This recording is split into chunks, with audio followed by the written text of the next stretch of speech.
queridos, boa noite. Estamos aqui para o nosso bate-papo. Eu não sei nem como digo a vocês, se é semanal, se nós passamos 3 dias, 4 dias de uma conversa para outra. O importante é que nós estamos aqui para conversarmos, né, e falarmos das maravilhas do Senhor. Mas nessa noite aqui de hoje, nós vamos falar de algo interessante que é assim, nós vamos dar por título do pecado à honra. É uma caminhada, não é? E vamos assim saber, assim refletir sobre aquilo que nós consideramos pecado ou que a sociedade considera como um pecado. Não é? No dicionário, nos estudos sociológicos, o pecado é a violação de um preceito. Vem a ser o quê? Uma desobediência, uma falta, um erro ou coisa parecida. Nós sabemos também que vivemos dentro de um contexto de normas.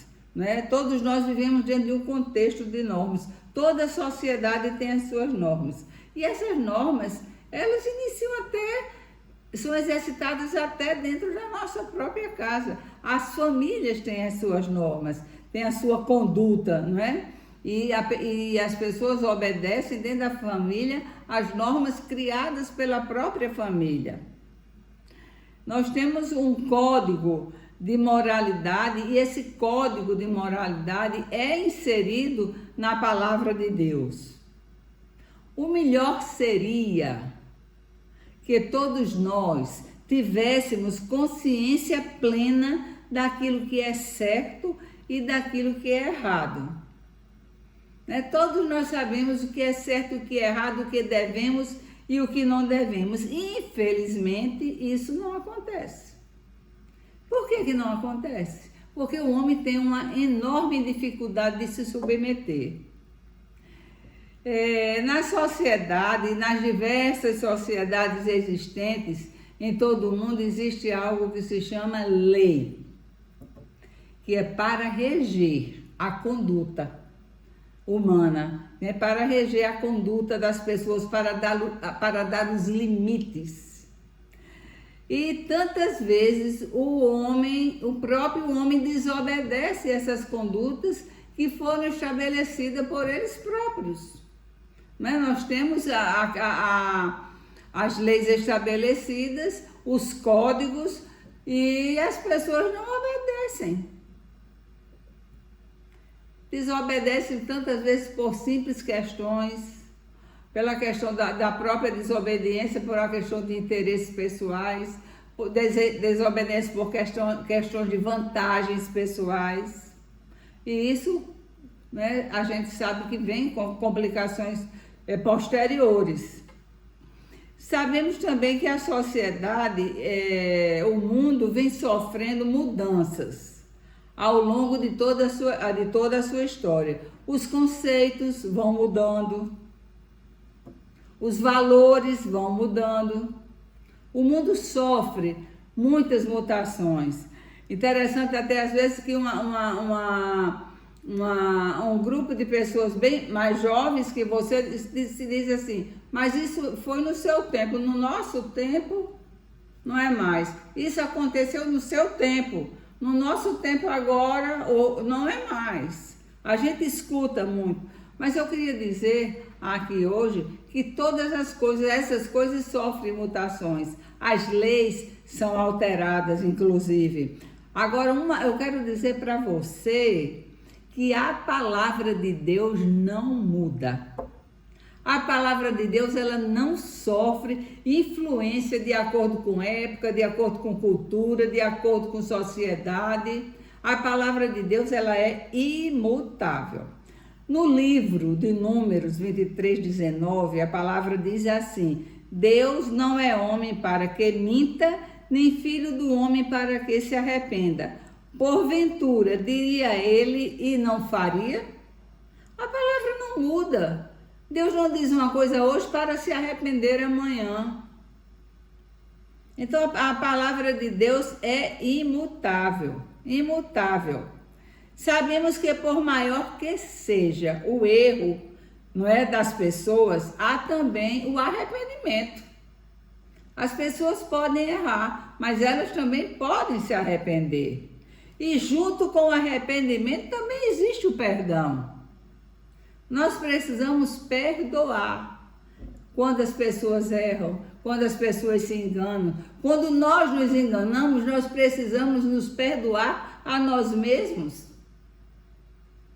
O perdão, ele anda paralelamente ao amor.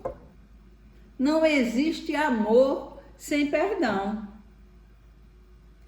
E eu falando nisso para vocês, eu me recordo, aqui me vem à minha mente a história da mulher samaritana. Essa história está no livro de João, no capítulo 4, e iniciando no verso 4. Nós vamos falar por parte, e como eu sempre digo para vocês, fica todo este capítulo para vocês lerem como dever de casa. Então, Jesus, ele sai da Judéia e vai para a Galileia. Era necessário passar por Samaria. Havia uma rivalidade secular entre os judeus e os samaritanos. Vocês lendo o livro, vocês vão ver bem quais foram as razões. Jesus percorreu 175 quilômetros para chegar ao seu destino. Gente, ele andou 175 quilômetros. Não foi de carro, não foi de moto, foi a pé. Ele caminhando. E chegou exatamente na localidade do Poço de Jacó, que fora dado há muito tempo ao seu filho José, e pertencia ali, toda aquela comunidade fazia uso daquele poço. Lá chegando, cansado, ele sentou-se ali, né, no poço, na paredinha lá do poço, se ficou sentado para descansar, quando teve um encontro com a mulher samaritana. Aí vamos indagar quem era essa mulher samaritana. Olhe, queridos, a mulher samaritana, ela era uma mulher mal vista. Ela era discriminada pela sociedade da qual ela fazia parte. Ela era evitada por todas as outras mulheres. Vocês já pensaram que situação difícil? As outras mulheres não queriam se encontrar com a mulher samaritana, não tinham nenhum contato com aquela mulher, porque ela tivera 5 maridos, e o último marido que ela tinha, que ela convivia ou vivia, ela dizia que não era seu. Então essa mulher era um mau exemplo, ela era tida como uma pecadora. E Jesus teve aquele encontro com esta mulher. E ela estava ali, lado a lado com o Senhor. Ela estava literalmente na presença de Jesus. Olha, queridos, aquela mulher, ela sofria. Ela não vivia uma situação confortável. Vocês podem entender que a pessoa que vive no erro, a pessoa que vive na escolha de práticas erradas, práticas contrárias à palavra, práticas contrárias ao contexto onde a pessoa vive, essa pessoa não é feliz, ela não tem uma vida confortável. Aquela mulher sofria, ela sofria preconceitos. Ela sofria preconceitos só pelo fato de ser mulher. Ela era discriminada pelos judeus por ser uma mulher samaritana. Esse era um ódio secular. Ela era discriminada também pela sua própria comunidade. Ela era tida como uma mulher pecadora, como uma mulher imoral, uma mulher fora do contexto. E ela estava ali naquele horário, né, um horário de 12 horas, 12 e pouco, onde o sol super quente no deserto. Aquele não era um horário para que as mulheres iam pegar água. Aquela hora as mulheres estavam em casa, servindo o almoço aos seus maridos. Ela ia exatamente nesse horário, porque as demais mulheres não estavam ali. Ela ia buscar a água nesse horário.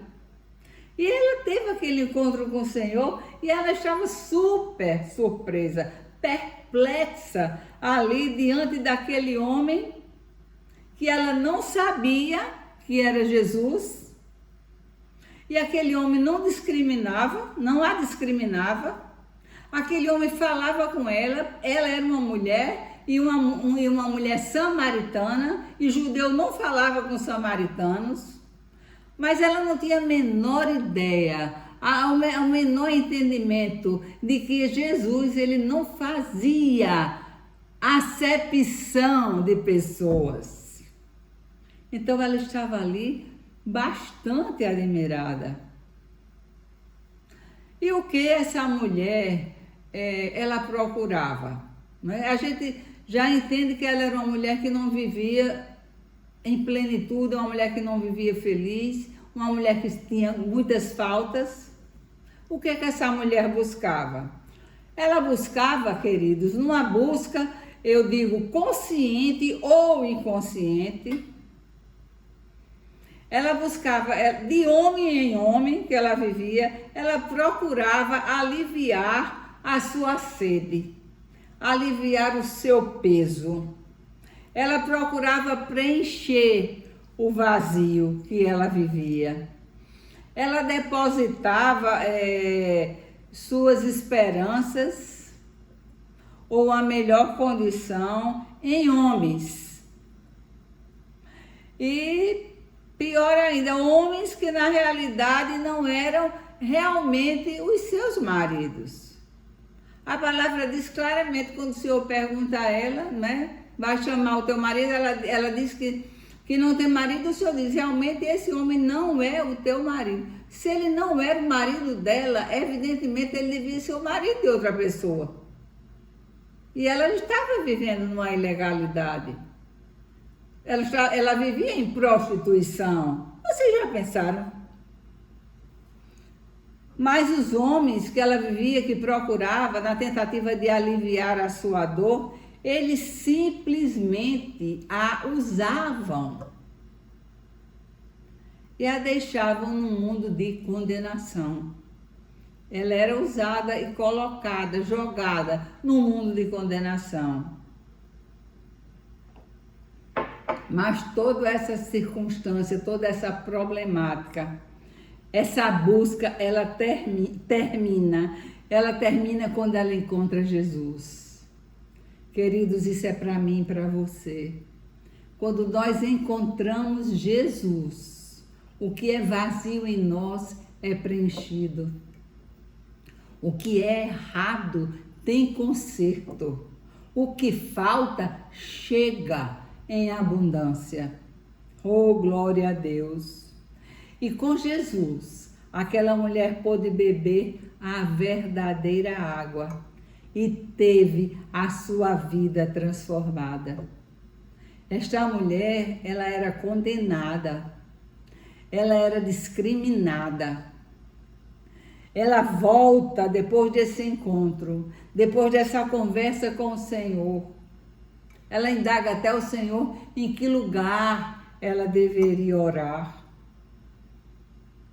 No monte, em Jerusalém, em que lugar que ela deveria orar? Era uma pessoa perdida, ela não sabia que direção tomar. E ela volta à cidade. E sabe que ela voltou, sabe para quê? Para anunciar o que vira. Ela chegou lá contando o que viveu.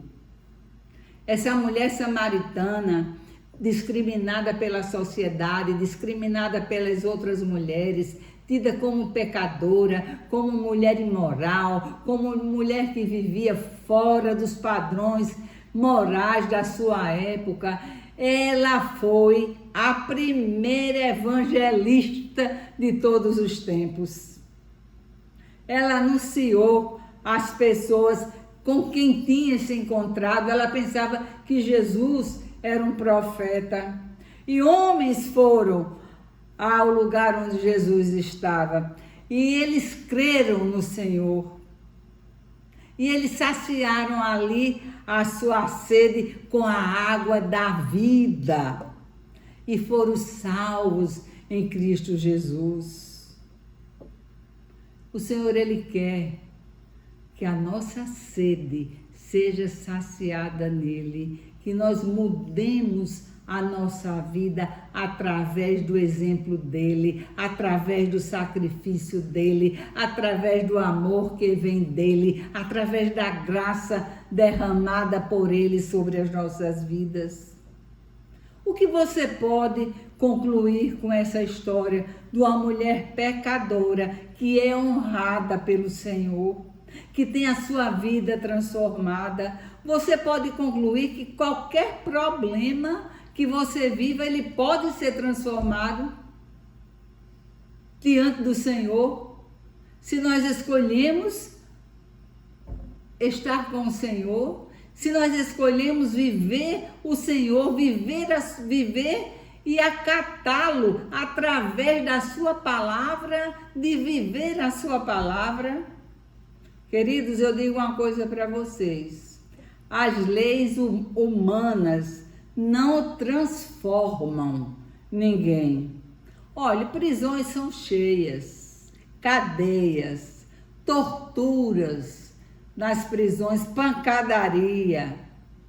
Nada disso transforma. Discriminação das pessoas não transforma a pessoa, não traz a pessoa para a vida. A mulher samaritana, ela vivia plenamente discriminada. Ela era apontada como prostituta. Ela era uma pecadora. Nenhuma mulher, nenhuma senhora da sua época queria aproximação com ela, queria proximidade com ela. Ela era totalmente discriminada. Então, nenhuma circunstância como essa, todas essas coisas que ela sofria, nada disso a transformava. Ela permanecia na sua vida. Ela permanecia pulando de homem em homem. Mas há um que transforma, há um que modifica, há um que reescreve a nossa história. Toda essa discriminação dessa mulher, toda dor, toda insegurança, todo medo, tudo isso foi modificado. Todas essas coisas se modificaram. Sabe, meus queridos, só um real encontro com o Senhor é capaz de modificar as nossas vidas.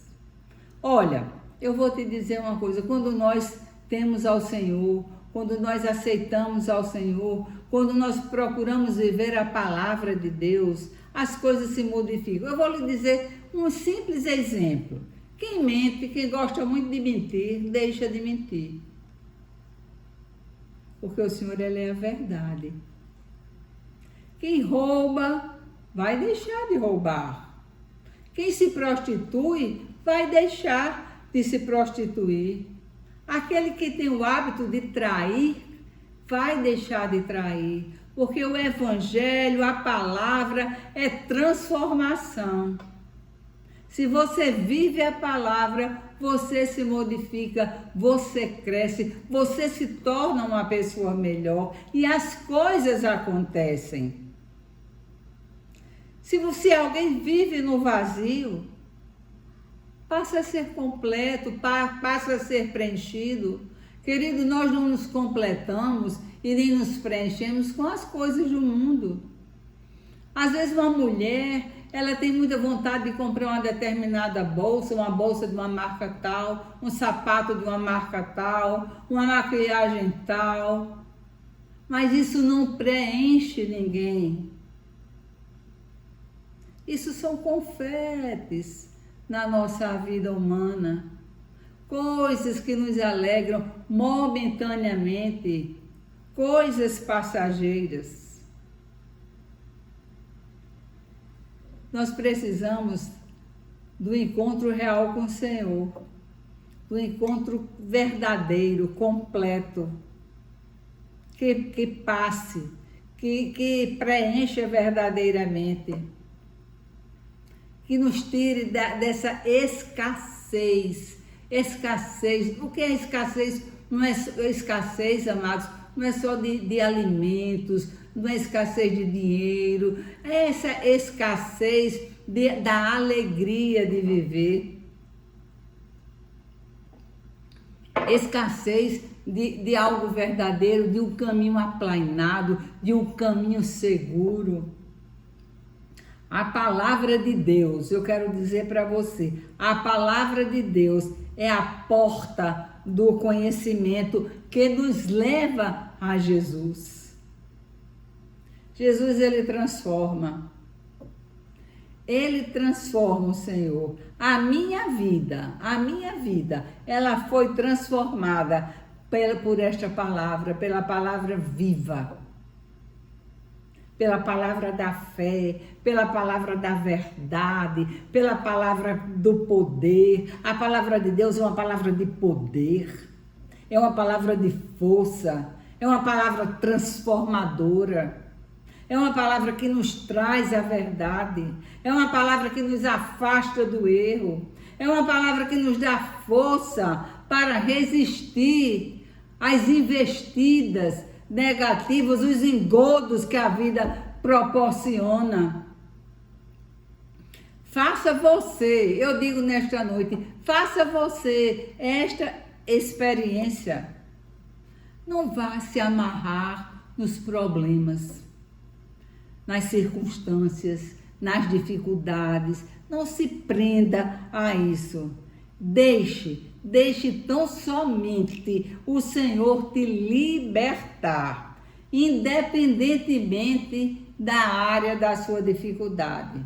Esta mulher samaritana, que nós demos o exemplo nesta noite, ela teve esse tipo de experiência, ela tinha este tipo de dificuldade, mas nós podemos ter dificuldades diferentes, dificuldades de relacionamento, dificuldades nas finanças, dificuldades de tantas outras coisas, na família, no trabalho. Nós podemos ter dificuldades de nos adaptarmos à igreja, de sermos conduzidos pelo nosso pastor, de nos submetermos a uma liderança. Isso são dificuldades que precisam ser vencidas e nós só vencemos estas dificuldades através da palavra que nos ensina. A palavra de Deus diz que o homem perece por falta de conhecimento. Eu queria ler para vocês, para terminar o nosso bate-papo de hoje, eu gostaria de ler este salmo aqui, 40, o versículo 1 e o versículo 3.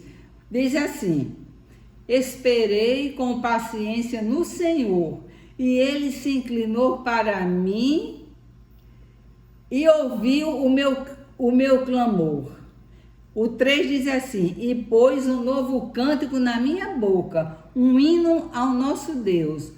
Muitos o verão e temerão e confiarão no Senhor. Oh, aleluia! Confie no Senhor e tenha a sua vida transformada. Seja abençoada por este Deus querido. E um beijo no teu coração.